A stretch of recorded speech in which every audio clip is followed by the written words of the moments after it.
रादौर से पूर्व विधायक शेर सिंह राणा शुक्रवार को भाजपा में शामिल हो गए हैं। मुख्यमंत्री आवास में आयोजित एक कार्यक्रम में मुख्यमंत्री नायब सैनी ने विधिवत तौर पर पगटा पहनाकर उन्हें पार्टी में शामिल करवाया। इस मौके पर शेर सिंह राणा ने कहा कि उनकी आज घर वापसी हुई है।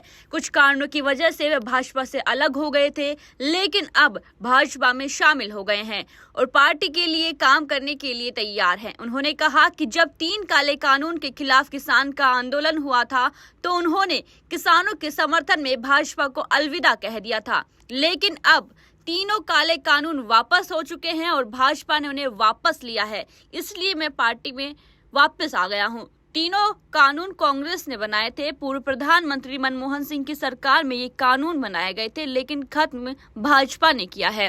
किसानों का साथ मिलने के सवाल पर उन्होंने कहा कि उन्हें किसानों के साथ मिल रहा है और आगे भी मिलता रहेगा, क्योंकि किसानों की लड़ाई 3 कानून के खिलाफ थी जो अब खत्म हो चुकी है। हालांकि किसान संगठन किसानों की अलग अलग मांगों को उठाते रहे हैं और वे आगे भी उठाते रहेंगे। आज लड़ाई कांग्रेस के साथ है। इस लड़ाई में भाजपा कांग्रेस को हराकर रहेगी। पार्टी मुझे जो भी जिम्मेदारी देगी मैं उसे ईमानदारी से निभाऊंगा। उस समय किसानों को जरूरत थी।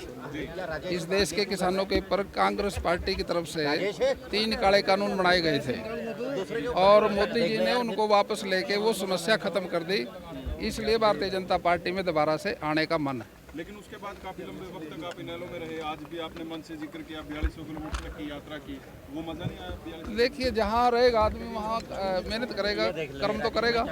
उसमें क्या, उसमें तो कोई बुराई नहीं है। जहाँ कोई रहेगा वहाँ संघर्ष तो करना चाहिए। संघर्ष का कोई अल्टरनेटिव नहीं है, कोई बदलाव नहीं। किसानों के मुद्दे पर आपने भाजपा छोड़ी थी और वो सारे मुद्दे हल हो गए हैं, इसीलिए तो भारतीय जनता पार्टी में है।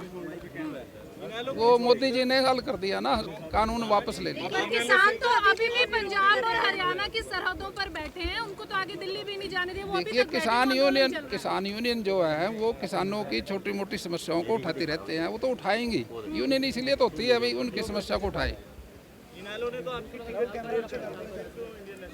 इनेलो के प्रत्याशी हैं आप विधानसभा के, फिर भी आपने इनेलो छोड़ दी। हाँ, वो आप सही कह रहे हो।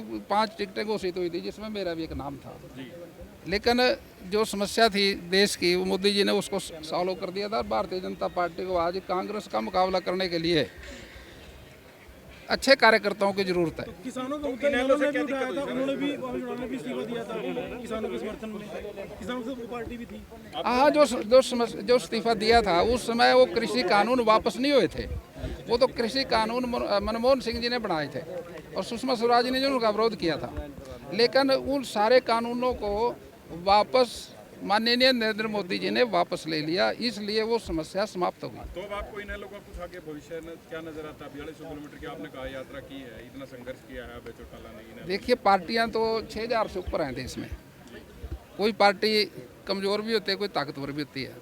भारतीय जनता पार्टी के भी कभी देश के अंदर 2 सांसद थे, लेकिन आज 240 है और उससे पिछली बार उससे भी ज़्यादा थे। ये तो चलता रहता है देश के अंदर। पॉलिटिकल पार्टियों का ऊपर नीचे होना लगातार रहता है। लेकिन भविष्य तो हर पार्टी का आप जानते हो, अभी कोई कमज़ोर भी होती है, कोई ताकतवर भी हो जाती है, कभी कमज़ोर भी हो जाती है पार्टी। ऐसा कुछ नहीं है, देश में सारी पार्टियां समान नहीं रहती। समांतर कुछ समान। देखिए, अगर आप चुनाव लड़ो और हार जाओ और अपने साथी को दोष दो तो अच्छी बात है क्या? आप ये देखिए भी आपकी कार्यप्रणाली में कुछ कमी है, या तो आपकी तपस्या में कमी है या आपके कर्म में कमी है। भाजपा चुनाव लड़ रहे हैं, वो पार्टी देखेगी।